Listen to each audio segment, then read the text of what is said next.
right now. Welcome to Investing Safely in Paradise. Anabel and I are extremely excited to welcome all of you here tonight. We're going to be going through all of the legal essentials for real estate transactions here in the Dominican Republic so that you have an excellent base of information with which to move forward safely in your next real estate transaction here in the Dominican Republic. Well, this is my second time here, so thank you, Michelle, for inviting me. Welcome. I hope we're able to help a lot of people today. I think we are going to help a lot of people today. All right, so I'm just going to pull up my slides, everybody. Okay, we're going to get this sharing. Let me get this into presenter mode. All right. And here we go. I'm just going to move this out of the way here. Beautiful. Okay. We're going to get started. Welcome. This is RealtorDR. I'm Michelle Bourdeau. This is Anabel Rizik representing the Guzman Ariza attorney law firm. We do so much work together throughout the year. So we're almost colleagues at this point. We are, but in different businesses. Yes. For those of you who don't know me, my name is Michelle Bourdeau. I am a senior real estate agent here with RealtorDR. I am originally from Canada. I moved to the DR in 1999, so I'm working on my 27th year living here. And I came down, I learned to windsurf, and I chose to stay. 2003, I purchased my very first home, so I'm not just a realtor, I'm also someone who took the leap to buy property in a Caribbean island. I opened and ran a successful massage therapy practice for 11 years. So I came down here being a massage therapist. I parlayed that into an ownership of a award-winning spa called Andari Spa, located at the Millennium Resort. And we just celebrated our 15th year of being in business. 2015, after I had my house for like 11 years, we renovated it, sold it, and then I bought my second home here in Cabarete. So I've done not only the first purchase, but the sale and the purchase of a second house, which is another reason why tonight is so important to me. I want to share with you a little bit about my journey so that you can avoid some of the pitfalls that happened to me as a first-time home buyer. In addition to all that wonderful things, I'm also the organizer of the largest women's water sport event in the Caribbean called the Cabarete Butterfly Effect. And we are coming into our 18th annual event. And in 2021, I joined the team here at RealtorDR and have never looked back. And so tonight I'm joined by the wonderful Anabel Rizik. She is one of our stellar attorneys that we work with on the regular. As I said, she was born and raised in Sosua, attorney at Guzman Ariza law firm, and a judicial translator in Spanish and English. We have 14 years of experience. She's handled numerous real estate transactions for national and international clients, legal advice to tourist projects in the Cabarete, Sosua, and Puerto Plata area. She is the representative of several condominiums in their annual general meeting. Those are always fun, aren't they? Interesting. And experienced in structuring and incorporating Dominican LLCs for international investors. So if there's anyone that you want on your side, it is going to be Anabel, who's going to be taking care of making sure that you are safe and protected. Okay, so as always, for those of you, anyone who's been on my webinars before, you know this is our Hogwarts moment. We are going to put on our sorting hats and make sure that we are in the right house. So this is for you if you dream of owning a vacation home in a tropical paradise, but want to ensure that your investment's legally safe and protected. This is also for you if you've heard mixed stories about buying property in the DR and you want to learn how to confidently navigate the process with expert guidance. You don't know enough about the modernized DR property system, and you've got a natural anxiety about making a large investment in a foreign country. So if that's you, you're in the right place. Yeah. And this is also for you if you're researching beach properties in Cabarete or Sosua, and you'd like to understand the steps involved in successful purchase from offer to close.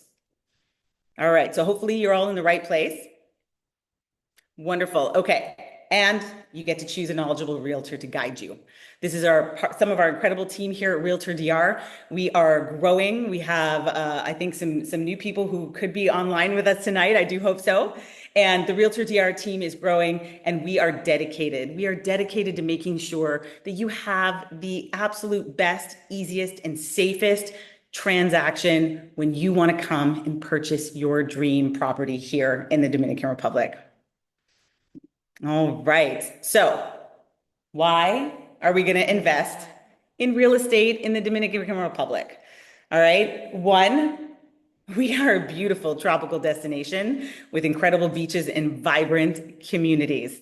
We offer year-round tropical weather with destinations like Cabarete and Sosua that have diverse beaches and world-class water sports. We have a diverse community full of expats and Dominicans alike, and we really are an incredible international melting pot here on the North Coast, especially even in other destinations like Punta Cana, because I know some of you here tonight are interested in Punta Cana as well. Growing tourism industry and investment opportunities. There has never been a better time to invest in the Dominican Republic. And this country leads in tourism and the major infrastructure investments that are happening with new highways and new airports, as well as rising property values, short-term rental market, which is being driven by increased tourist demand. All of those things are making for an ideal environment for you to come and invest in. And number three, we've got affordable price points compared to many other Caribbean islands. If you were to go to, say, St. Bart's or St. Thomas or, say, the Bahamas, you are not going to be looking at the same price point when you're buying Definitely. real estate as you are going to be able to find here in many areas of the Dominican Republic, whether it's Punta Cana, Cabarete, Sosua, Puerto Plata. You are going to be able to find prices that are reasonable that you can get into. We also have a wonderful, stable political and economic environment. This country is the fastest I was growing. gonna say that. Yeah, we're the Yes. fastest growing economy in Latin America, right? Okay, yes. Yeah. Yeah, and we have an incredibly stable government here, and we are blessed by, calm, safe times. I know it's not so calm and safe in other tropical destinations right now at this point, and we are feeling quite blessed that we have the stability in this country that we do. Yeah, and we have no restrictions on foreign ownership. Exactly. None. This That's country, it. yeah, this And country. these are only some of the reasons. Yes. You come here, you'll fall in love. Yes, you will fall in love 100%.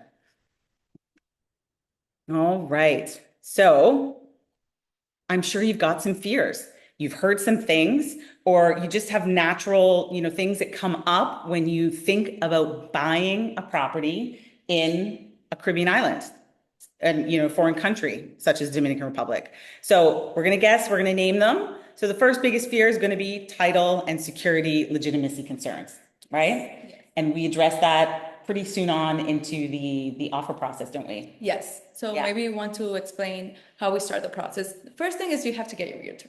Yes, you have to have your realtor. Yes. And then that realtor is going to show you properties. You're going to like a property. Then we're going to go into the offer process, which is the part where the terms and conditions for the sale are going to be stipulated.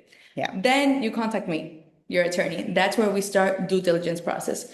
Due diligence includes a couple of basic steps. Number one is making sure you get a certification from the Registry of Titles. Make sure there are no liens on the property. Yeah. That your property is clean, that you're going to be able to transfer it. That the title is actually transferable.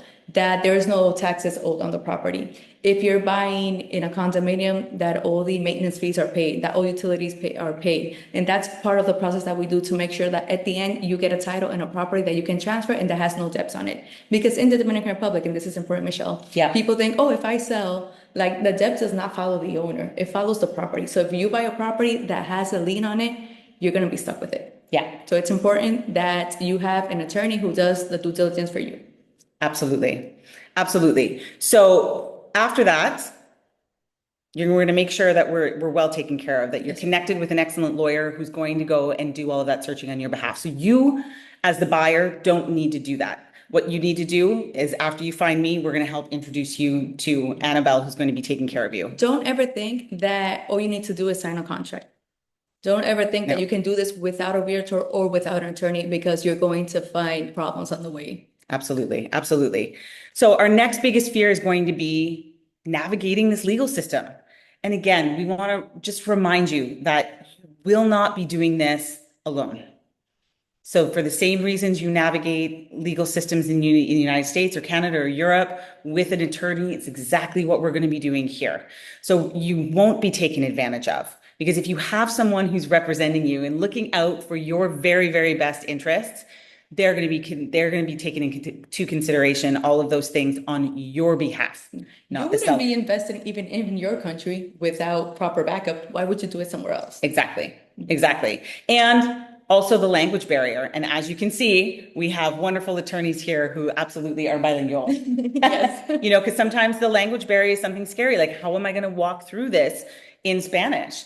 You don't have to. So obviously here at RealtorDR, we not only Spanish, but we also have native French speakers here in the office, as well as people who speak German, but predominantly we work in English and Spanish, and we are able, both Anabel and I, to work in both languages. Yes. We understand that a lot of things get lost in translation, but when Yes. you understand the language, it's easy to explain and then have the clients feel comfortable with the process and the documents that you're signing. So it's not just explaining, you get a full translation of all the documents that you're signing, whether power of attorney, promise of sale, final sales contract, and all the other information that you need. Yeah, absolutely. That's a really great point, which is the translation of all the documents. So the legal one is Spanish, but we will translate it into whatever language you need so that you understand. Exactly. You know what you're signing. Yeah. And the third biggest fear is walking into, say, a pre-construction development. So a lot of big fears with that, and very well warranted, because it does happen that you're afraid of paying into a property that never gets built. All right, for pre-construction, you worry that the standards aren't going to meet North American expectations. All right, you're concerned about unexpected costs or hidden fees, and you've got anxiety about dealing with local contractors and service providers. And you're afraid of project abandonment and developer bankruptcy. So these are all valid fears, valid concerns. And these are things. So for example, Guzman Ariza and Anabel, they work with several construction developments, and they are the legal team for those developments. So if you know that if they choose to work with Anabel and Guzman Ariza, that they are doing their own due diligence to make sure that their project is legal and compliant. Yeah, making sure who is the developer. And we have mentioned this before. So Sosua and Cabarete is a small area. So someone knows someone. Yes. So it's easy to kind of get some hints on their background, see what else they have done. But also there's a due diligence that the attorneys do to make sure that the owner is the one who is actually developing, that there's not a third party involved, that they have a background that supports them. Yeah, as well. Absolutely. So we want to take those biggest fears and put them to the side for you. All right, common pitfalls. So these are things that happen to a lot of people when they choose to go it alone. So going it alone is actually a common pitfall. So improper property titles or ownership disputes. So it's really crucial, and this is what Anabel and Guzman Ariza do, to make sure that they verify the title is clear and registered correctly.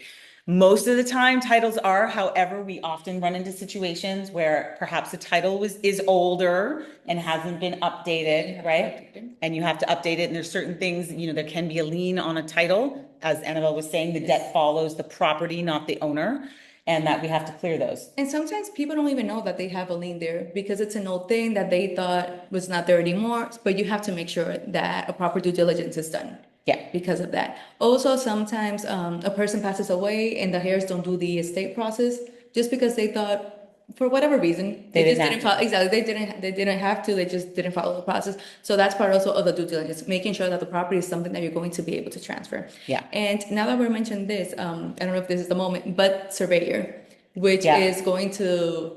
A surveyor is a person that's going to go and measure the property, make sure that the lots coincide with whatever is stated in the title and that the area is the same, because there can be overlap as well. Yeah. So it's not just looking at the title and whatever is built there. Let's make sure that the area matches with whatever is on the title. That's an important point as well. Yeah, that's great. And we talked already about language barriers that we do. We get you contracts in your native language so that you can understand them. They will be signed, but remember the legal copy, it will be your Spanish copy. Another common pitfall, which I'm sure drives you crazy, Anabel, is when people think that they can go back to their lawyer in Canada, United States, England, etc., and get real estate advice for a transaction that's happening here in the Dominican Republic. So tell me why that doesn't work. It doesn't work because the system is just different. The justice system here is different. Like the Dominican one is based on the French law, and then the common law is super different. So I have no problem in explaining to your attorney how the process is here, but you cannot want to impose a process from another country here because it's different. Yes. People won't come with their ideas, and I'm fine explaining the differences, but that's why you have an attorney here. Yes. Someone who's going to guide you properly. Yes. To make sure that things are done how you have to do them in the Dominican Republic to make sure that at the end you get your title and you're secured. Yes, because that transaction is not happening in the United States and it's not happening in Canada. Like you would never take your Dominican lawyer back to Canada and say, this is how we're doing this now. So again, but it's very common. And I know that people feel safe with their attorney, but their knowledge is truly limited. Let me guide you. Yes. I'm fine explaining to your attorney, but let me guide you. Yeah, 100%. So scams and fraudulent schemes.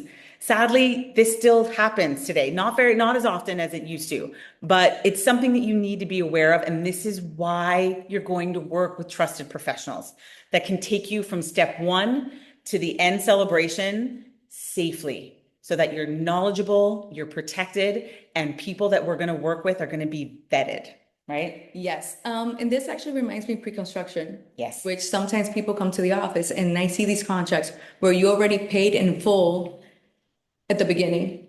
You're supposed to pay as the construction progresses because that's the leverage that you have. Yes. That is what's going to make the sellers actually complete this construction because they need to get the funds at the end. Yeah. So make sure that your contract is properly structured based on whatever is the transaction, whatever is the object of this transaction. Yeah, and I'm going to skip going it alone. I'm going to do that one last. Okay. But jumping into pre-construction development alone. Never. Don't do it. It's tempting because the developers will have their own legal team and they'll be able to guide you from step one, through to the end. However, you are doing everything on their terms with their lawyers and their conditions. And you are not going to be represented at all. I have a number of people who want to jump in with some well-known developers here, and we've got some different neighborhoods here that offer the sales team that they have. You need someone on your side, okay? You need someone on your team that is not beholden to the developer. Yeah, and pre-construction is also tempting because they're usually lower price, so you just want to get everything done faster. And when you see it's only 3 units left, then you kind of rush into it. Go. Yes. Don't do it. Yeah, that's where you're going to get yourself into trouble for sure. Okay. Going it alone. This is going to be the last common pitfall to avoid, but going it alone, please. Facebook is not always the best place for you to source properties. You're going to find a lot of properties. You're going to be like, but I found this on Facebook. I contacted the seller directly. Yes. You are going to find yourself in a tricky spot. You're going to be underrepresented. You're not going to know what to ask for and what not to ask for, what to leave out, what to include in your transaction. And you're not going to be able to know whether or not that property is legal to be sold. And you could find yourself in a very, very sad story at the end of the day. Because it's not just signing a contract and getting the keys. It's the whole process afterwards to get the title. And that's the important part that people don't understand. There's a previous process on the due diligence to make sure that you can buy this title, you can buy this house, it has no liens, but then there's also a second process for actually getting the title. People are like, oh, I have my contract. That's not it. No. That doesn't guarantee you anything. Yeah, not at all. All right, so we've got some legal considerations that we're going to look at. So now I see there's a lot of wonderful things that are happening in the chat. Anabel and I are going to continue to work our way through these slides, and we're going to finish our presentation piece, and then we're going to jump head first into the Q&A, and we are excited about it. But just know that we're going to continue through the slides, and then as soon as we're done that, we're going to dive into this chat because I can see there's some beautiful questions. We have time for you, but we've got you. We've got you, and we just want to give you a heads up that is coming, and we're going to get that, okay? Because some questions we might even answer during our presentation. Yes, absolutely. Okay, so we're looking at the key legal considerations for us to look at during a sale. So we talked a little bit about this already, but let's dive into the due diligence process. Okay, so we're going to do a comprehensive investigation of the property, history, and documentation. Yeah, that's what I mentioned before regarding certification from the Registry of Titles. Make sure there are no liens on it. In the tax department, you have to do your investigation as well. That also includes the surveyor to make sure the property. And then depending on where you buy, you might have some type of, in some projects, for example, they sell the electricity or they give you the water. So we have to make sure that everything is paid. That's part of the due diligence. Yeah. Whatever maintenance fee, utilities, everything is paid. If you have employees, this is important as well. If you have employees, you have to pay the severance to those employees. and we have to make sure that that's done as well. Yeah, so there's lots of things that go with due diligence besides just the title. Yes. All right, so that's what Annabelle's going through, that the entire house, everything to do with that entire house, every bill that's connected to that home, It has been settled. everything's buttoned up. So title searches. So we're going to conduct those through the title registry Yes, office, that's right? something And this is something that you don't have to worry about.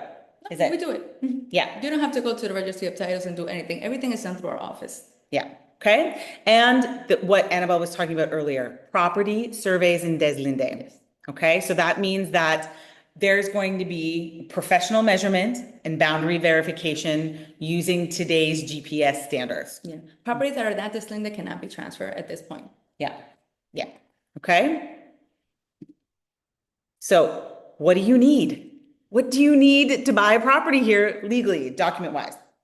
We're going to need. It's easy. Tell them, Michelle. It is easy. I tell people this all the time. So we're going to need two forms of identification. Yes. You're going to need your passport, and then you're going to need another photo ID.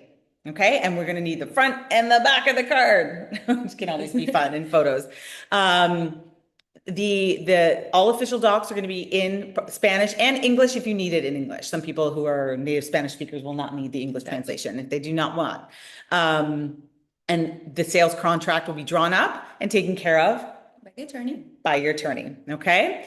And if so, the tax clearance is called EP. So if you've heard that term before, if you've seen IPI, that's referring to checking if the property has paid all of its property taxes. Yes. The annual property tax. Yes. Annual property tax here is 1% of the value of the property over approximately 170,000 Yes, US there's an dollars. exemption for Okay? individuals Yeah. specifically. Yes. If the property is in the name of a company, we need a couple of other things, don't we? Yes. Yeah. Corporate documents and specifically a corporate resolution approving the sale of that property or Yeah. the purchase goes both ways. Yes. And again, if you're purchasing a property from, say, either normal people who have incorporated themselves to hold the title, then Annabelle will be contacting their attorney to acquire those documents on your behalf. So again, we want you to be knowledgeable about all of these things and know that this is what your realtor and your attorney will be taking care of. This is for you guys to understand the process, but everything is done between the realtor, the seller's attorney, and the buyer's attorney. Yeah. Okay. And power of attorney. So in this country, we get to sign physically in blue ink. Somebody does, right? And it has to be blue. It's so funny when this comes up because Yes. people are like, black, no, blue. Yes, it has to be blue ink. So the way that works, I'll tell you, like regularly, I am power of attorney for my clients. So you may come down here for a big trip. We will find your property. We'll put in an offer. It'll be accepted. But then you've got to go back home. And in the meantime, you maybe don't have the opportunity to be able to fly back in 30 days or 45 days or something like that. You don't have to worry. Yes. We can create a power of attorney from you either while you're present here in the country or from a distance, right? Yes. And that would allow myself or your realtor to sign for you. And just as a clarification here, that power of attorney will only be for that one single action. Yes. It will For that not. specific property. Yes. You can, it's not a general power of attorney. We never do that. You can only use it for that, the purchase of that specific property. Okay. So hopefully that helps with that. So roles of notaries and attorneys, they're going to be validating all of the documents, right? Yes. Yeah. The contracts have to be legalized by a notary public here. Yeah. And there's one in the Guzman Ariza office, Yes. correct? Yeah. So and you are not a notary. No. Okay. So not all attorneys are notaries. No. In other countries, you don't even have to be an attorney. You just have to take like some type of test. But here, no. There's a specific decree that appoints notaries, and there are limitations per province. Okay. Well, for municipalities, actually. Yeah. And then they'll handle the title transfer process oversight. So after we've signed the documents, we took the pictures, everyone's great, you've got your keys, you still need to get that title transferred into your name. Yeah, and I can explain what happens. So after you sign the contract, all those documents get sent over to Yeah. the tax department. The tax department appraises the property and tells you how much you have to pay transfer tax. We tell you, you send the funds to our escrow account, we make the payment. Then we go to the registry of titles, the title in the issue of the sellers gets canceled, Yeah. and the new one gets issued in the name of the new buyer. Yeah. That process after the close, that process takes like 2 to 3 months. Yeah. But you already get handed the key and you're already the owner. Yes. It's just an administrative process that has to be done. Yes, and there's no worry. I know that I had a couple of clients the other day that we were showing. They weren't my clients. It was with another realtor, and they were concerned about that. But if I leave the office and I've got the keys, but I don't have the title in my hand, is it still mine? Yeah. Yes. It's just a process that has to take place. Yeah, and it can't happen before the closing. Wait. No. No, because you need the contract. That's the contract which is going to be your evidence of ownership. Okay. And then closing procedures. So, like just as we were talking about, yeah, your purchase agreement and review negotiation. During the process between offer to close, there can still be some negotiations happening if something comes up or if there were comes up during the due diligence Yeah. or doing the home inspection as Yes. well, which is an offer, Yes. a service that you guys offer. Yeah. If something has to be changed, if there's still like room for negotiation regarding the price, regarding the term as well. Yeah, Yes. there's always room for negotiation there, Yes. depending on what we find on the due diligence or the home inspection. Yeah, absolutely. They're going to be handling the deposit, the payment structure. The wonderful thing about Guzman Ariza is that they offer escrow account services in the United States. Yes. Which makes things so much easier for you, the buyer, if you happen to be outside of the Dominican Republic. It's often much easier to move funds into the United States versus all the way into It's the easier Dominican and Republic. faster. When you transfer funds to the Dominican Republic, the banks here start asking for a series of documents. So it's just easier to do it through an escrow account. And it's set up specifically as an escrow account. So it's easier for us to move funds as well. Yeah. Okay. And again, registration of the sale, transfer of title and services. All right. So I wanted to just touch briefly on how the Dominican Republic has taken some important steps over the past 10 years. So you may have heard some old stories. Maybe you have, family that's here from the Dominican Republic and they remember back in the day when titles, could be completely faked and whatnot. That can't happen anymore, can it? Not for deslinded properties. Yeah. Yeah. Which is like the big step that changed everything for us. Yes. So the deslinde process is what we were talking about earlier, which is that modern GPS coordinate structure that allows us to accurately define every title. Yes. Yeah? All the boundaries and the neighbors and so on. Yes. So you get a specific title for your specific lot. Before, there would be like one title for a whole bunch of lots. Then they get subdivided, and then now you get one title for each of the lots that came out from that mother parcel. Yeah. And you have like a specific adapter designation. So that's your title for that lot, not for anyone else. Yeah. Okay. And there were updates that were made to the legal framework governing real estate. And there's now increased oversight and enforcement efforts. So you get to know that, that the legal process here in the Dominican Republic regarding property and titles has come a long way. Yes. Yeah. In the last 10 Always years. trying to update and become better as well. Yeah. Absolutely, absolutely. So these initiatives have helped address long-standing issues with unclear land and ownership with titles. So seeing as we're talking about titles, okay, before we jump into our Q&A, I think we should talk about sometimes it happens where a development is happening and the mother title, what we call the mother title. So say we have a great big parcel that is going to be subdivided. Yes. Could be into condos or it could be, a development of villas, for example. Yes. Can we buy a property that has yet to be subdivided? Okay, so what do we need to know about What we that? do in that case is we do this contract which is called a promise of sale. This contract is going to outline the payment structure. So if, let's say, we have different scenarios, but let's say this is pre-construction. If it's pre-construction, then the payments are going to be based on the progress of the construction, like I said before, but there's going to be a last payment that is going to be withheld until the title is ready. Okay. Because that takes time. And this is also for condominiums. If it's a house, for example, that's already built, but there's still a process going on, then the same. There's going to be a holdback until the title is ready. Yeah. Okay. And we just have to follow up with the sellers to make sure that it's happening. That the process is Yes. happening. Okay. Because it could take a couple of months. Yeah, so we do a holdback on the But title. definitely, it's just Yeah. how we just have to structure it in a way that the buyers feel confident. But yes, it can be done. Okay, great, because I know that happens too. That does happen. Yes. That does happen quite a bit. And then the other thing that I wanted to talk about. So here's our timeline. We're going to start with finding a great realtor. Hi, The I'll raise realtors my will hand. tell you everywhere you tell them what you want, they'll find the house Yeah. for you, the villa for you, the condo for you, anything you want. Yeah. So then we're going to find our property. We're going to take our time. We're going to learn about the process in the area, and then we're going to make an offer. Okay. I'm going to be your guide there. All right. After that, we've made an offer. It's accepted. Woohoo! We're going Then to you come to choose. me. Yeah. I'm going to introduce you to Anabel. Okay. And then Anabel is going to take it from there. I stay with you. I don't go anywhere. I'm still there. You're still there until the end. I'm still there until the end. But Anabel is we're gonna hand you off to Anabel, and you will be in her great hands, and I will be when there. I start my part of the process. Yes, and I stay as your support and sometimes translator. Power of attorney. Yes, and your power of attorney. And then when we come to the closing of the sale, again, we normally will all be together. Yes. Okay, we come, I stay with you through the process since I'm the one who started with you in the beginning. And then we will all be together, the seller and the buyer normally, and or their powers of attorney at the close.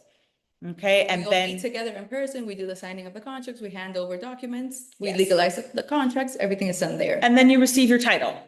So, I mean, that is a real estate transaction in a nutshell. Yeah, that's Obviously, it's without all of its details, but that's your sort of timeline and how we do that.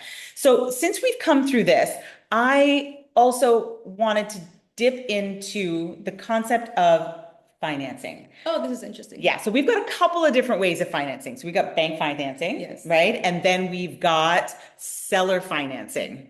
Okay, so There could be like a private lender, third Yes. party as well, which is not so popular, but it could be. yeah, absolutely. So what are some things that people would need to know when it comes to, say, bank financing? What is going to be different legally about Okay. bank financing? With bank financing, first, there's a series of documents that they're going to require. Yeah. This is going to be like proof of funds, proof of income, then tax returns, all of those documents that the bank requests from you.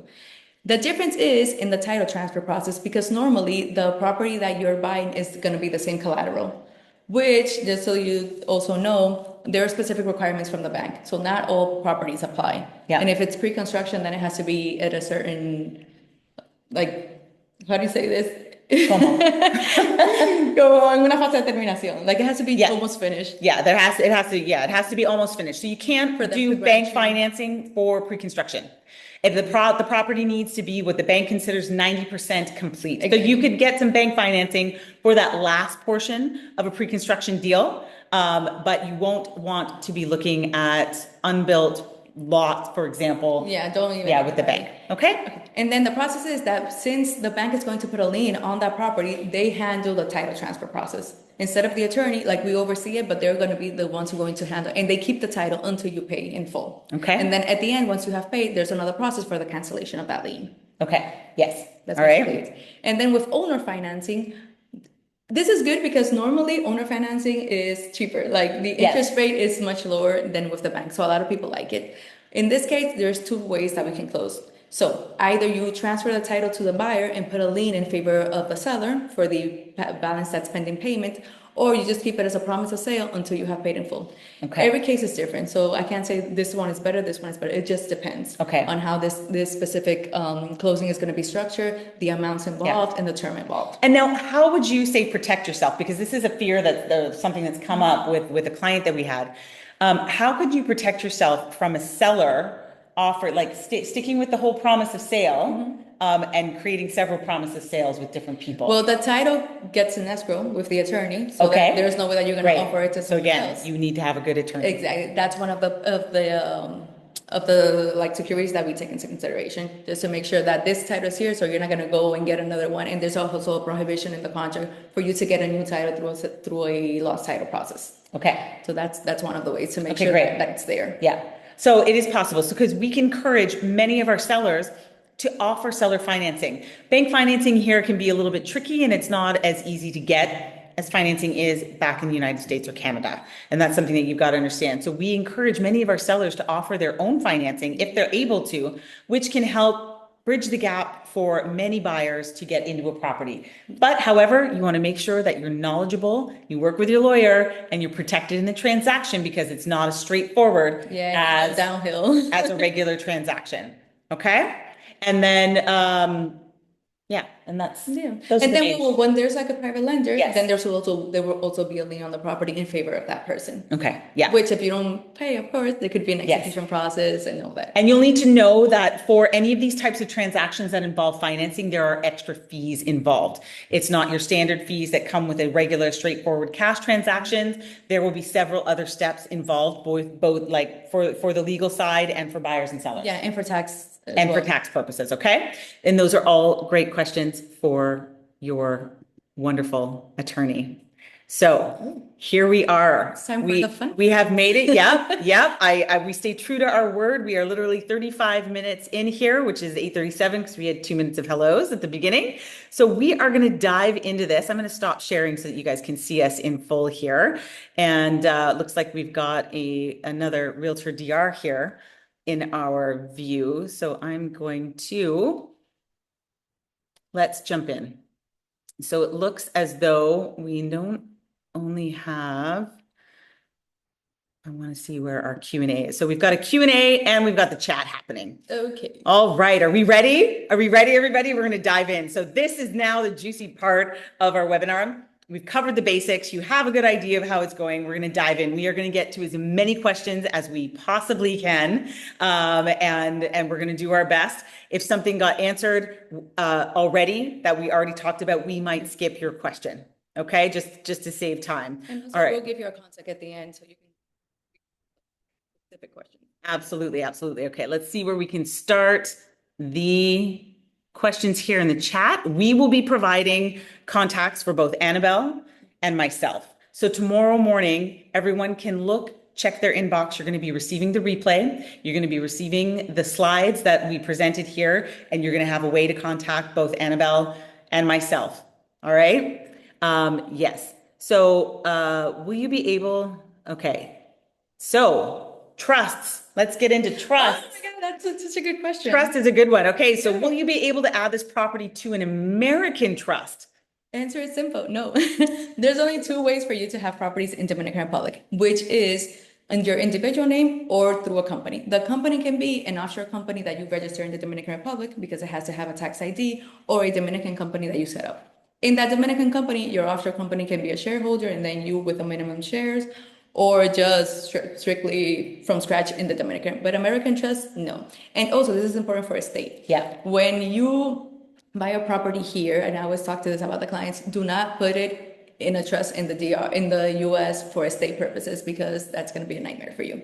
Okay. Yeah. So your property here gets to be owned either outright for you as a person or in a company. And this is another question that we get a lot of times. So, and we touched on it briefly, but I just want to highlight it, is that purchasing with an American or Canadian company requires a certain amount of lead time, because that company will need to be registered in the Dominican Republic first before you can complete your real estate transaction. And that usually takes what, about 3-4 months? Yes. Okay. And So also incorporating a Dominican company is the same 3 or 4 months. So we would need all the documents from your Canadian company or the US company, have them legalized there, have them translated, and then register here. But yes, until you have that tax ID, you're not able to legally purchase properties here. Okay, in the name of your company. Great.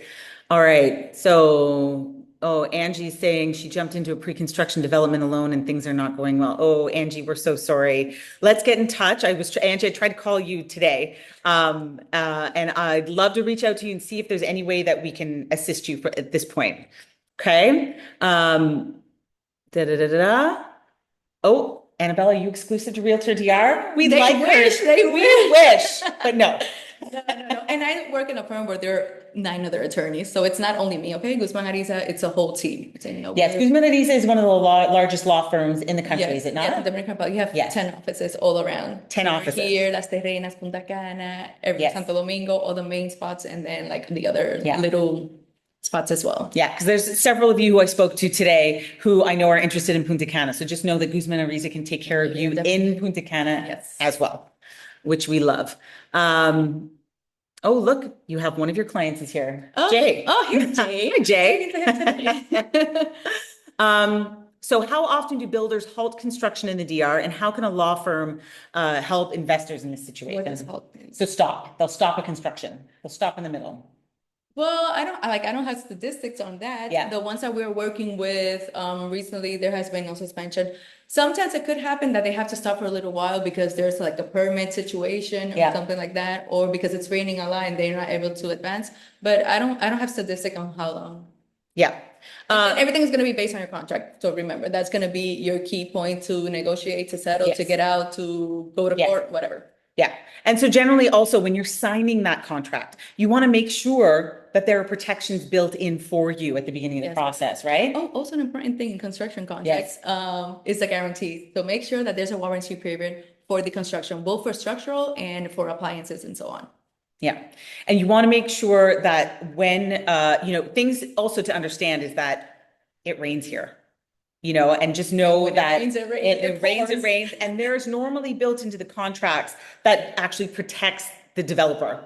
Yes. So that, and you need to understand that, for example, like we've had 3 major days of rain, there would be no construction happening at this time. But the contract also establishes that they have to notify Yes. you, because at the end there are penalties Yes. for delay in the delivery. Yes. So they have to make sure that they notify the clients on what's going on, and you can have those days at the end. Yeah. Okay. So that can happen. So if your contract is well structured, both yourself and the seller should be equally protected Yes. in the transaction. Yeah.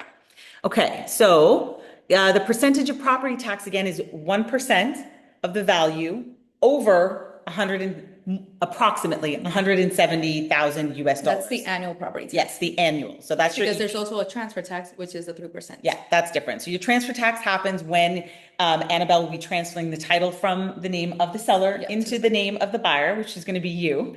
Yeah. And That's only payable once, guys, okay? And then the 1% is the annual property tax. yeah. And also that amount gets readjusted every year. So Yeah. it might be higher, so you might end Yes. up paying less. Yeah, and I know that there's some people out there at home right now are going, but who does that?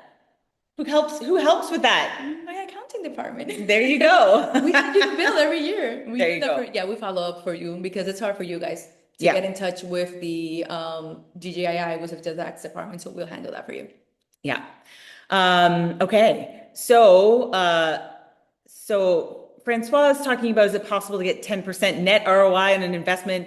That is a much different and much longer conversation, Francis. So I think I'm going to, myself or whoever invited you is going to reach out to you and have that conversation with you tomorrow, because that is a totally different conversation from what we're talking about tonight. It's an important question, but I'm going to have your realtor reach out and get to you on that one. So for the escrow you're buying a pre-construction from a developer. So I'm not sure, Emily, what that question is. Applies for everything. Yes.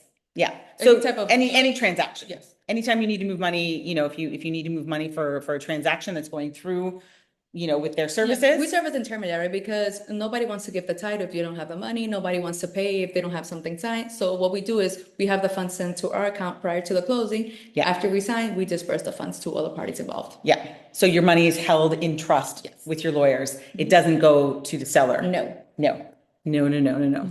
Okay, so we answered about the American business. We did that one. Okay. So you would not be setting up the escrow accounts. Those are already set up by the attorneys and they're We owned and just send the operated. funds to our accounts and we hold them there until the closing. Yeah. So pre-construction payments in the stages of development, that's going to differ from project to project. So each construction company will have a different percentage. Sometimes that's negotiable. Yes. Usually the piece that's paid during the course of construction, usually there's an initial amount that gets to be paid in order for you to enter into the project. There's an amount that's paid during the course of construction, usually based on construction milestones. Yeah. And then there's an amount that gets paid at the end. Yes. And the end when they deliver, and then at the end, if the title is not ready, then there's a second final payment. Yeah, there'll be a little holdback until they get that. Do we help with pre-construction? Absolutely, we do. I help you as your realtor to find pre-construction projects that have been vetted. We at RealtorDR make sure that we do, extensive diligence on our developers that we feel are trustworthy enough to work with. And I help you with the legal part. Exactly. So what areas do we represent? Hi, Jojo. So we tend to represent mostly Cabarete, Sosua, Puerto Plata, all the way, and even through till Cofresi and Costembar. Yeah, same for me. And then we have an office in Cabarete. We have offices in other places, like I mentioned before. So basically, all of it, we cover all the country. Yeah. Let's see. Are there any benefits for American veterans considering becoming an expat property purchases? There's no direct benefits for you as a veteran when it comes to purchasing property here. However, there are a large number of veteran affairs offices here that allow you to come and live here and access your services and benefits quite easily. So and we have many clients who are veterans here at the moment. I do. And I think we do here at I think a lot RealtorDR. of veterans are moving here. Yeah. Let's see, what percentage is the closing fee? How is it divided? And legal fees, escrow fees are all included in the closing. So Well, this is a question that I don't like to answer because it we're going to varies. give a range. Yeah, but normally it's between 1 and 1.5% plus the 18% service tax. And yes, that does include the escrow. And the whole process, like from beginning to start until you get the title. Yes. And any questions you have in the meantime, any telephone conference, meeting, anything you need, that's all included. Okay. And Guzman Ariza does a great job of when when you originally contract their services, they're going to send you a complete breakdown of Yeah, of the everything, of the services that they offer that'll be included in the amount that you will be paying for them to work on your behalf. Okay. And remember, if you've got multiple contracts, so say a pre-construction one where you're going to have a contract at the beginning and a contract at the end, just know that both of those contracts will have some fees attached to them. Exactly. Correct? Yeah. Yes. Yeah. And that's where sometimes we can get into like the 2% range as well. Yeah. As if we have multiple, transactions with financing and things like that. Okay. So in regards to the two IDs, US driver's license is valid as one. Yeah, absolutely. Driver's license as well as any other, State IDs also. there you go, state ID. Can you put your son as a beneficiary on the property? Okay, so Good question. I can see this question from two different perspectives. So as a beneficiary, like as a co-owner of the property, you can put them if he's of age. And as a beneficiary in case of your estate, then that you can also do through a will back home. Yeah. Depends where your question comes from, if I understand Yes. correctly. And if that is your only child, it will automatically, if anything happens to you with the Napoleonic law Yes. that comes from France here. He would be the only heir. Yes. The only person beneficiary of your estate. So you wouldn't even have to do the will process there. Yes, Each case is different, so you have to confirm with the attorney. Yeah, definitely something you wanna clarify. But in if the you put beginning. him as a co-owner of the property, then just so you know, there's two people on this title. Something happens to one of them, then the title is blocked until you do the estate process. And if you're going to sell, then you need both of them to be on board with the sale process because they both have to sign. Yes, and this is sometimes where properties get stuck in inheritance, Yes. no man's land. Yes, Right. But when you have a title with 6 people on it, 4 people on it, it gets complicated. So in those cases, we recommend to set up a corporation. That's when it works better. Yeah, it works best there because in this case, the estate process is much easier because the title is already in the company's name. Yeah. So you don't have to go through the court process. You still have to do an estate process, but it's much simpler. Okay. So yes, so families, if you're buying with multiple people in it, like mom, dad, and then couple of sons and their wives and all the things. Company. Or just like 4 friends are investing, make sure you're structured in a way that's easy. Yeah. For you to transfer. Okay. So, do we work in Las Arenas? Guzman Ariza does. And you guys, We have some properties listed in Las Arenas, but we have some amazing colleagues out there. So we can absolutely take care of you and we can co-work with other professionals who work out in Las Arenas if we don't happen to have the listing. Yeah. So what special consideration or documentation needed for a rental or Airbnb? No, special? No. no, nothing special. Which is great. It makes it easy for anyone who's looking to invest in a property and use it while they're coming on vacation and then have it pay for itself and make you a little bit of money while you're not here. So 100%. But you need to have someone who's taking care of the property, your property management. Yeah, your property management. Yeah. Okay. What kind of property revenue, like Airbnb rental revenue, taxes should we expect in the Dominican Republic? What do they have to pay on their income? I cannot respond that question because every case is different. So it depends on where you're getting the income in the DR or in the US, how is it set up through Airbnb. For example, with some of those platforms, then the funds they don't even pass through the DR, so you wouldn't have to pay taxes in that case. But then in the US, I know that people get taxed on income. So it depends. Each case is different, so there's not a specific response for this. Yes. So the best case scenario is as you're purchasing the property, if you know you're going to Airbnb it, have a conversation with your attorney. And then I'll put you in contact with my accounting department to make sure that we structure in the best way for you. Yeah.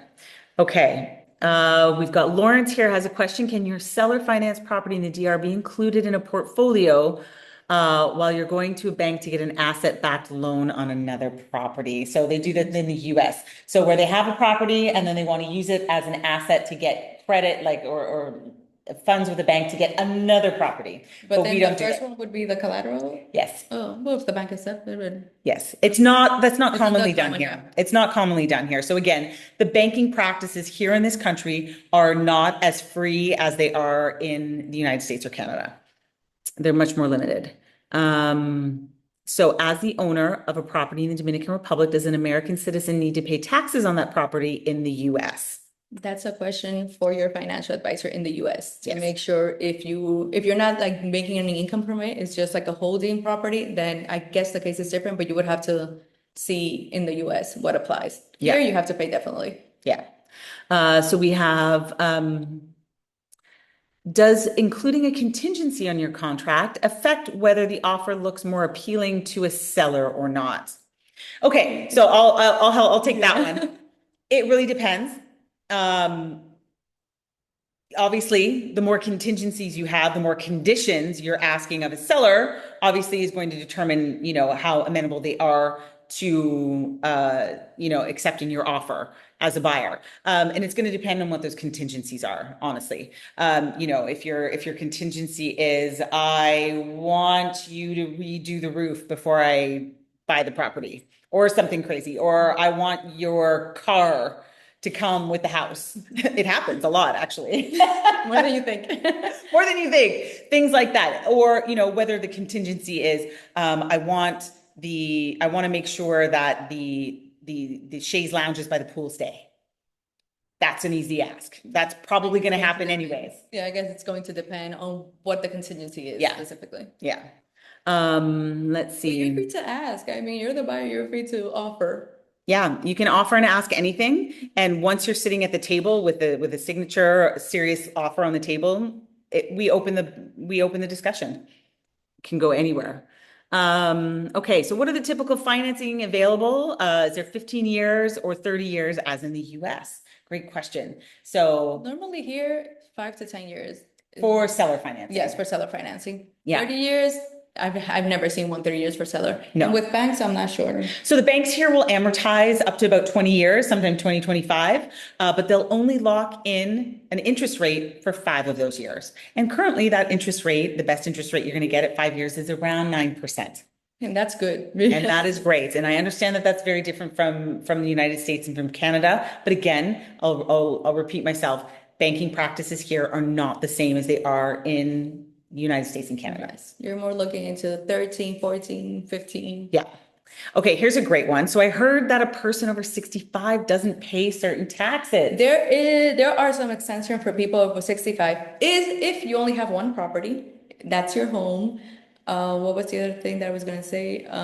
There's another condition that I just kind of forgot right now. But yes, if it's your only home, and you have to do you have to do a process. So it's not automatic that you're under 65 and then the tax department is not going to charge you. No, you have to do a process to get an exemption.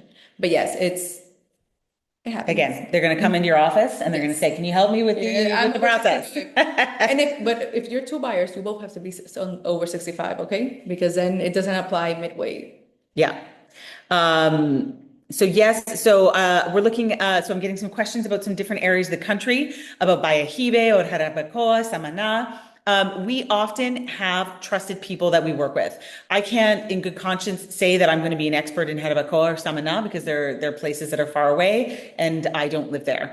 Definitely anywhere here on the North Coast from Cabarete all the way out to Cofresi, we've got you. And I still encourage you to work with us and that we can assist you in connecting you with someone who is reputable and trustworthy in any of those regions. Okay. And I've done closes in Jarabacoa. So yes, the legal part we do handle. Okay, there you go. Let's see. Okay, Confiture. So how do I know if a property is Confiture certified? Great question. Yes. People think that you can just apply for Confiture. No, these are for projects specifically. The project developer has to apply for the Confiture. It's not automatic. They have to, there's some requirements. There have to be certain amenities. So that depends if the project has Confiture. The buyer is not going to go and get Confiture. No. This has to be offered by the developer of the project. Yes. And if a developer has gone to the pains of getting Confiture, you will know. But let me tell you something. Yeah. The exemption of Confiture, which is the transfer of the property tax and some annual property tax as well for a certain amount of time, only applies to the first purchaser. Yes. So if it's a resale, there's No. nothing for you. There's nothing. So again, Confiture is only valid on the person who purchased it pre-construction from the developer. Once the title has been issued into The first buyer, that's it. that's it. Confiture goes with that first buyer, that purchase, and then it's over. And also, for example, if the Confiture benefits are granted for 10 years and you buy in year 9, it's only going to be 1 year that you're going to benefit from that. Okay? So it's different. Each case is different. Okay. But it's wonderful if you can get it. You don't pay transfer tax, you don't pay annual property tax. Let's see, what percentage down do we suggest? Generally 10% is the standard. Yeah.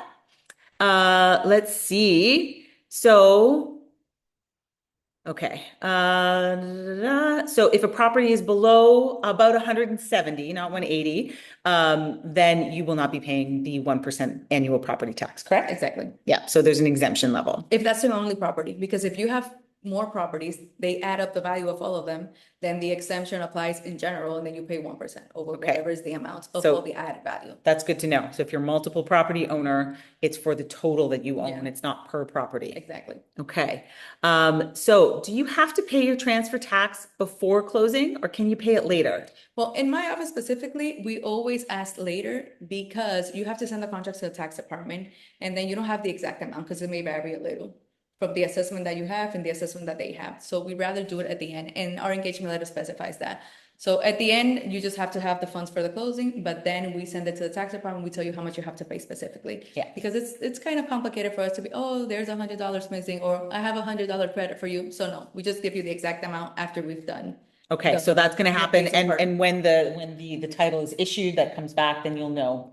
No, after we sign the contract, because after the contract goes to the tax department before the title is issued. Before the title, okay. Yes. So it's going to have to happen in that in between. Yes. Got it. Okay. What about your attorney fees? Can those get pushed out? Someone's asking if the attorney fees can be paid later. We can talk about it. There you go. You can negotiate with your attorney. Okay, so when buying a property, hi Joseph, in the DR, does the new owner have 100% rights to the underground rights, such as minerals, tapping into the water, etc.? Okay, so with water, there's an important question. The water is owned by the government, let's say. So for you to build a well, for example, you're supposed to, a lot of people don't do it because a lot of informality here, but you're supposed to get permission to do that, and you're supposed to pay like a royalty to the Cora Plata company. Okay.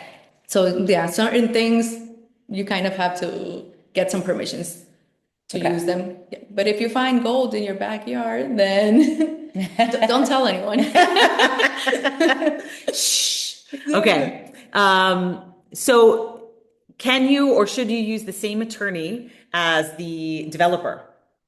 Like say for example, like this happens a lot in a lot of our transactions. It's like we represent a client, we recommend them to Guzman and Riza, but they happen to be the people who are also representing the There's developer. not a conflict of interest there, but I always tell the clients I'm representing this party as well. Yeah. Because I want you to feel comfortable. Yeah. Be if you feel comfortable with my office, then perfect. But if you don't like it, then just go ahead and get someone else, because I want you to be confident with the process. I want to be transparent on what's going on. I want you to feel connected to the attorney that you're working with. Yeah. So it's going to depend. It's all up to you. Yeah. But there's no conflict of interest in one attorney representing both parties, okay? And sometimes it's, the developer is being represented by a specific attorney in their office, so you can always ask for a different attorney in their office as well, if that makes you feel better. Or we can just go to another one. Again, that depends on your comfort level. I can speak from personal experience that, Guzman Riza is incredibly, integral and honest. And you're going to have the ability, and they're going to provide you with the information for you to make your own decision. Oh, also, now that you mentioned that, with powers of attorney, we never sign documents without the clients having seen and approved the contract first. And that's the same for you guys. If you give power of attorney to Michelle, it's not like, oh, I'm here, let me go and sign. No, she needs like a specific written instruction from the client authorizing her to go ahead and sign. Okay. So who writes the contracts, the attorneys or the agents? No, the attorneys. Yes, I don't write contract. I will The write interest, the up. offer. Yes, I will do the offer to purchase. So I will be taking care of your offer to purchase. And then once we come through that offer to purchase, and an offer to purchase can also be e-signed.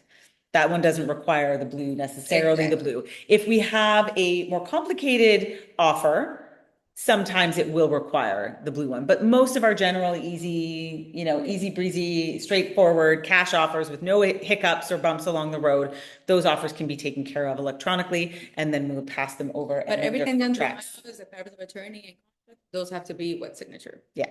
Okay. So how can we properly assess the value of the property to make sure if it's under over fair price, since there's no MLS system? That's a great question. So again, with all things real estate, the market is what the market is, and the market will bear what the market will bear. It's the same as in any country with real estate. What you can do is you as the buyer get to shop around a little bit. You have to do your own research. You have to look at varying different places.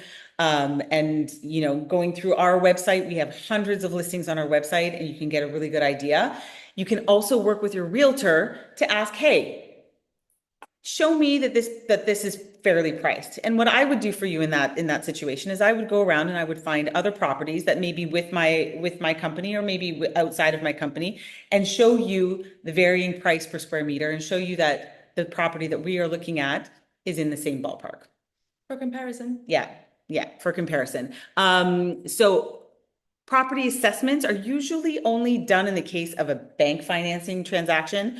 You can get one done, and that would be an extra cost that you as the buyer would bear to have completed.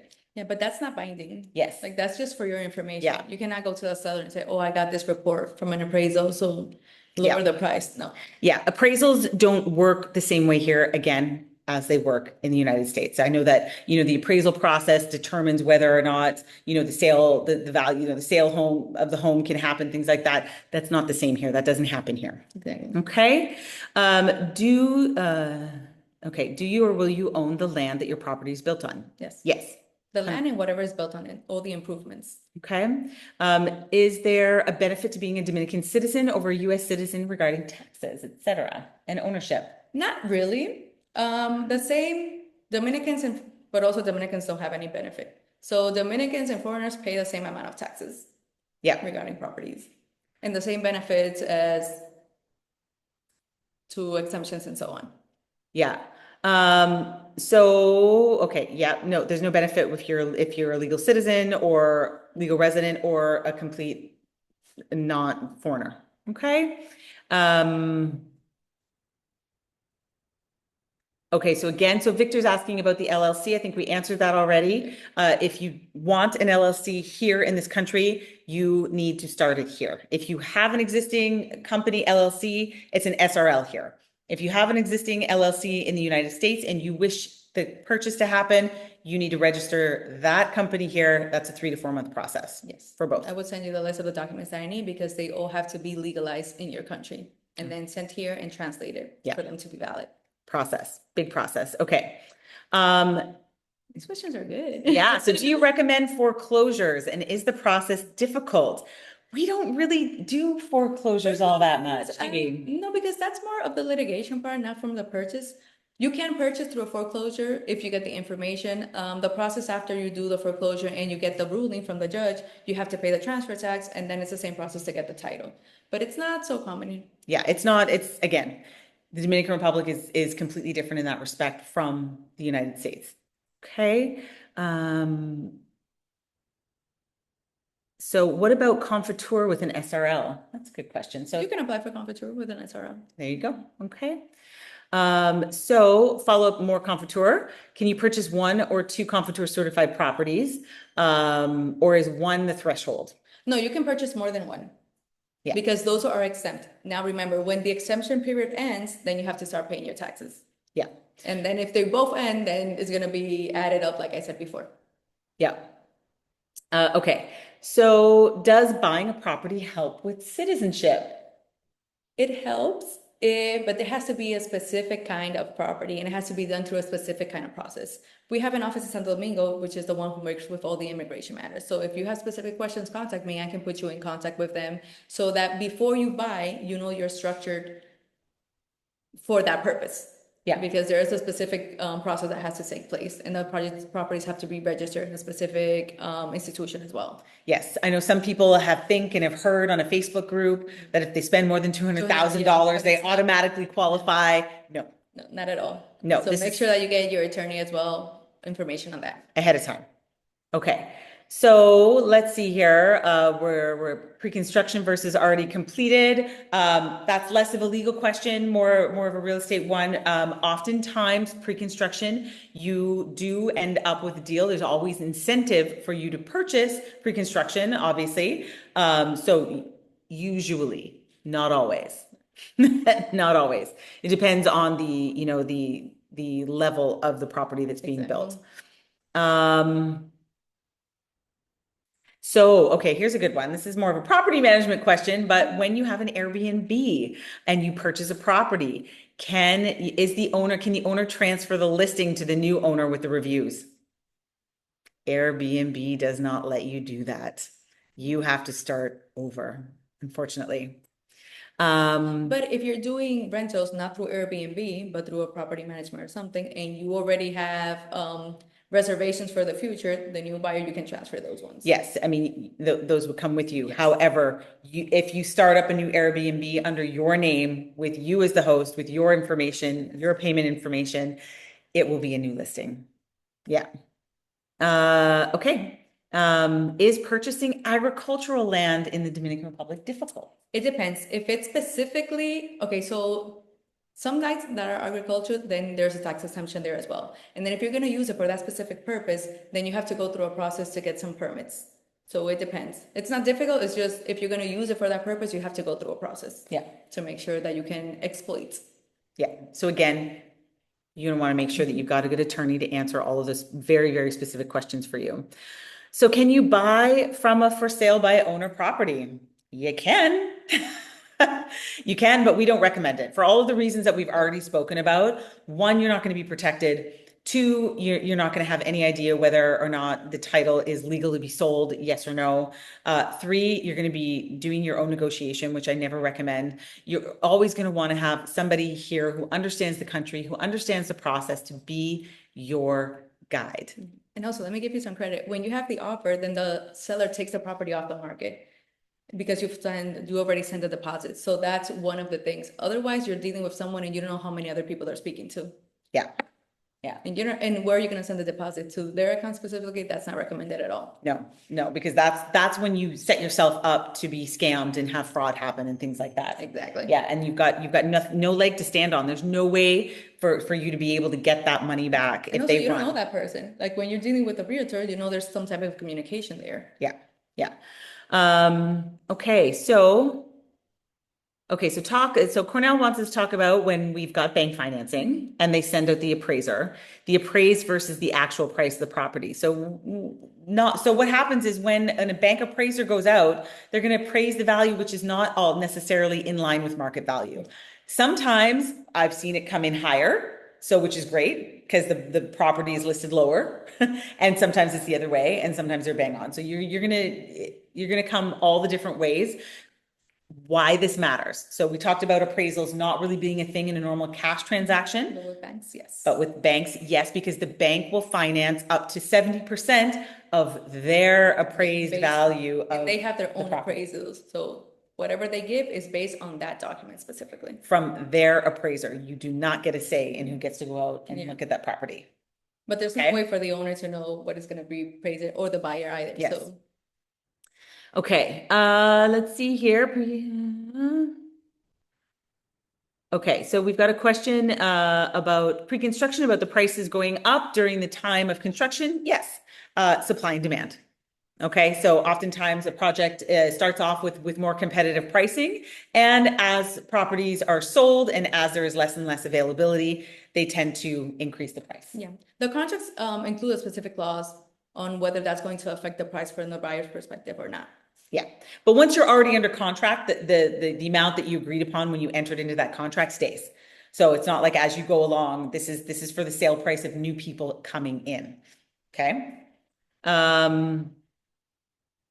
Okay, so she'd been speaking with somebody and she said to Zelle her for the transaction, but I was a little bit afraid to do that. Would you have somebody Zelle you money? We have Zelle in our Yep. in our company Okay. for our escrow account specifically, but I wouldn't Zelle to a person who is not an attorney because remember we work There you as go. escrow agents. So in that case, yes, you can do wire transfer or Zelle to our account, but to someone like if you're talking specifically to the seller or through someone else, a third party, then I would We not don't recommend it. Okay. Look at this, what a reputable realtors. What do you mean? What do you mean? Yeah, yeah. So what, you don't need to look any further. We're right here. Okay, how can you banks finance up to 70% of the appraisal value? No, they don't go up to 80%. So banks will finance up to 70% of their appraised value of a property. So if they appraise a property at $100,000, they will finance up to $70,000. And also they have the final word on this. So it's up to 70%. It's not always going to be 70. Yes. So when looking for a property and considering bank financing, either look underneath your ability or make sure that you've got at least like 40% of the property that you're looking at to be safe. Right? Yes. Yeah. You know that you can Okay. manage those funds. Okay, yeah, Michelle, you want to buy a property, your husband didn't like the Zelle idea. If you're not zelling to an attorney's escrow account, Then don't Zelle it. then at don't all. Zelle it. No. Okay.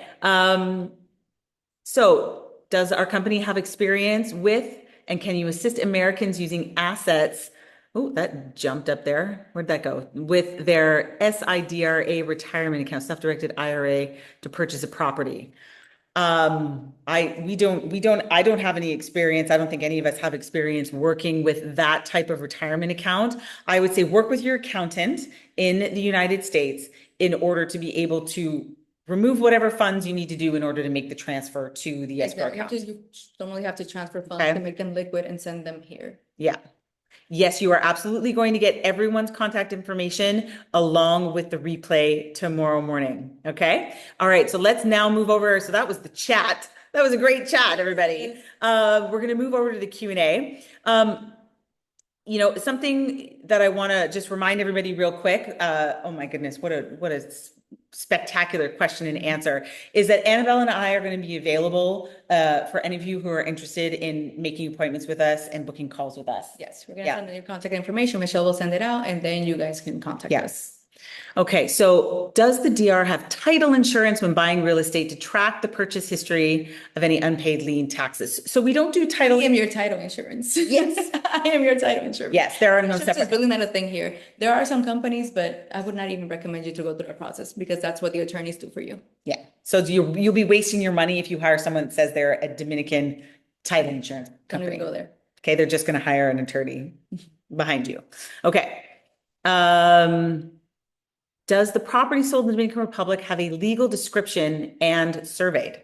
Okay, I can explain that part. Yep. There's a description, which is a description of the registry of title. So it's not going to have any addresses, but it's going to have a parcel number and the area of the title and some other information there regarding the owners and so on. But it's not going to say that there's a house with 3 bedrooms, nothing like that, or that it's on Main Street, number 74. No, it's not going to have any of that. It's going to have the information that's on the registry system. Yes, which is why you want to make sure that you get it checked and that we do things like have it surveyed. So you can make sure that what's on the title is the actual physical place. And the surveys that we do, we attach them as an exhibit in the contracts. Okay. So what's the best way to initiate emailed? Okay.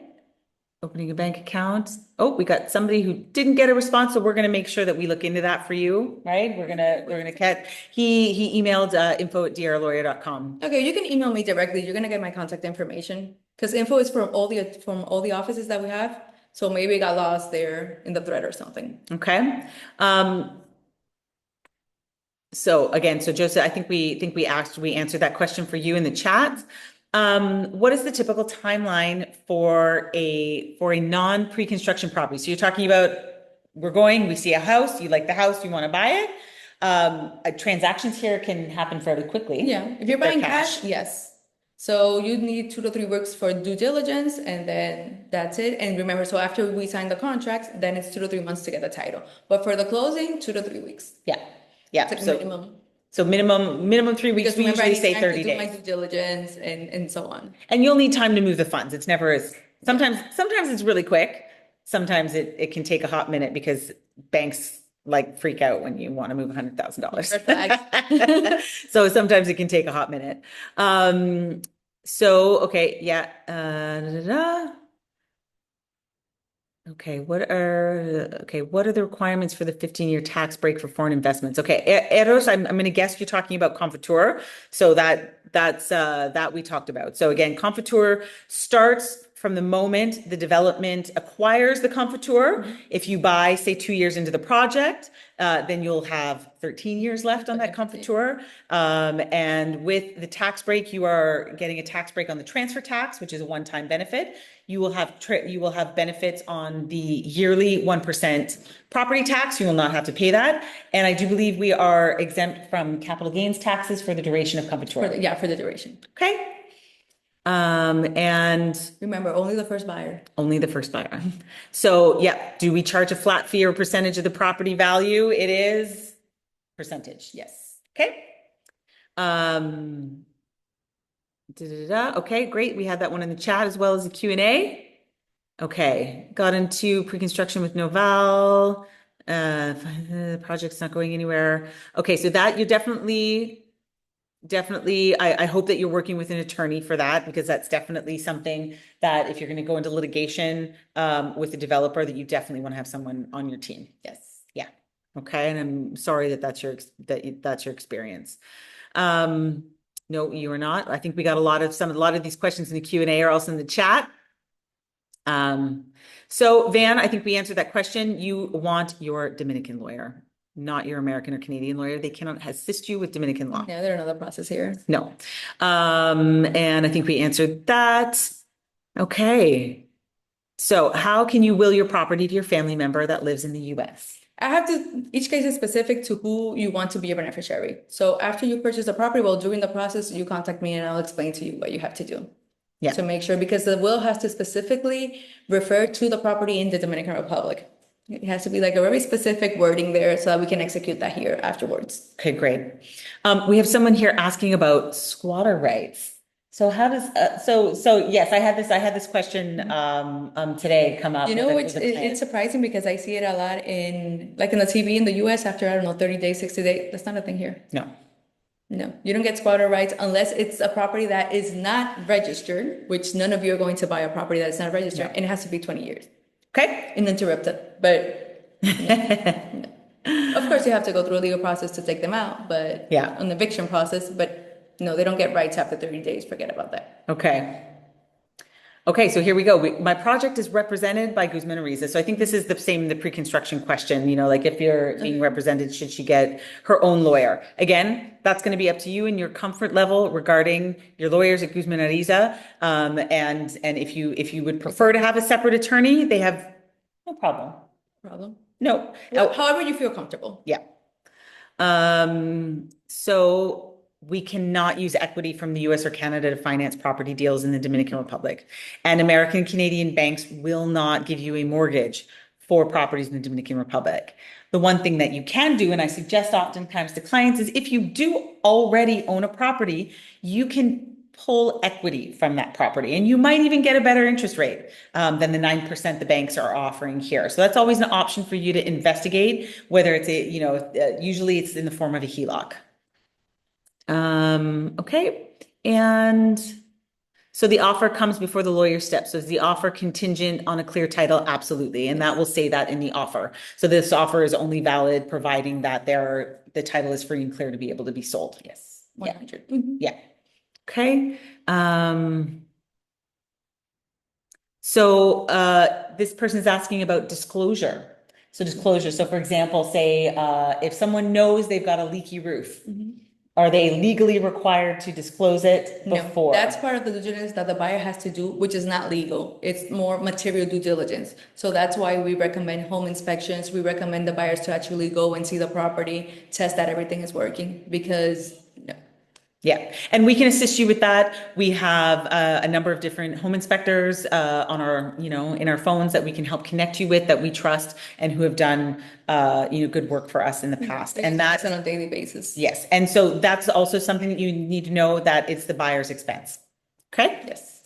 Okay, so here's a great question from Kat. Hi, Kat. So, Annabelle, what's the difference when you select a professional brokerage versus an amateur brokerage, given there's no association or standards for realtors? Well, I can tell you, experience cannot be compared, cannot be bought. Do you want to work for someone who is just starting? No. You need to work with someone who has experience because there's a lot of things during the negotiation that you don't even you can't even I cannot even start saying how many things, oh, Michelle can talk Yeah. to this, how many things come up during the negotiation. So you have to make sure that you work with a realtor that is backed up by experience and by a whole team. Yeah, absolutely. And obviously, we do have that here at RealtorDR, and we're incredibly proud of that. And we would feel free for you to ask any attorney that we ever worked with, what is their experience with us? Yes, I would be Yeah. happy Yeah. to give feedback on this. And for anyone else who's looking at working with myself or who's already working with anyone here on our team, and this is something we say here often inside of the business, is that we want you to inspect what you expect. And so feel free to do that. And if you're not sure, what are those questions that you should be asking, both your current realtor and or anyone else you're considering working with, happily help you with that because we have 100% confidence in what we do and in the service that we're going to provide for you. Okay. How fast can you pay off a mortgage? Is there a penalty? That's going to depend on your contract with the bank. Yeah. You can pay, if it's with the bank, there's normally a penalty. If it's seller financing, there's normally not. Yeah, so you can pay in advance without any penalties. You just have to pay whatever is due up to that date in capital and interest. Yeah, there are lots of benefits to seller financing. Okay, is a home inspector licensed and how comprehensive is the report if there is one? That's How comprehensive you can. Yeah, there's different home inspectors, and absolutely, all of them will send reports.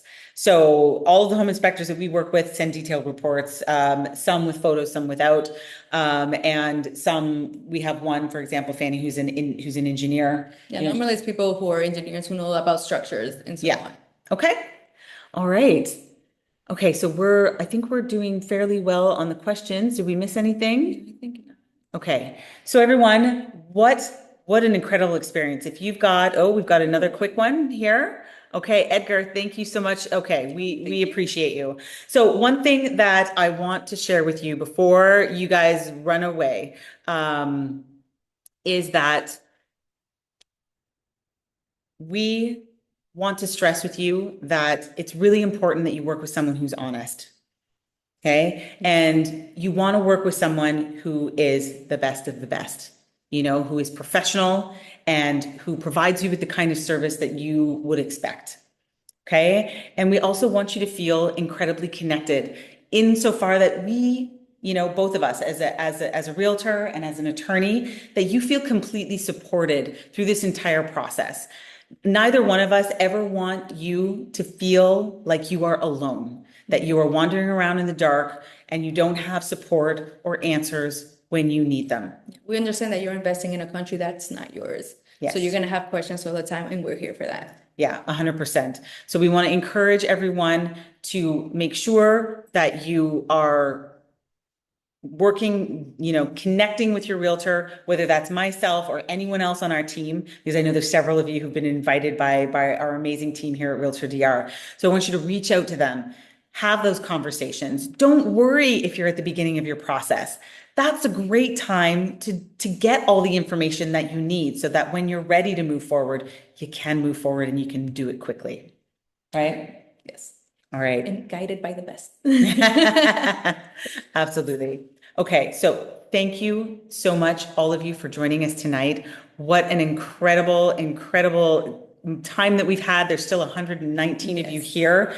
That is amazing. It has been a great evening. So much information has been passed. Yes. Look out tomorrow for the replay. You're going to have my contact information. Okay, you're going to have Annabelle's contact information, and we look forward to working with all of you. All right. Have a beautiful, wonderful evening, everyone. Thank you so much for joining us, and we will see you on the next webinar. Yeah.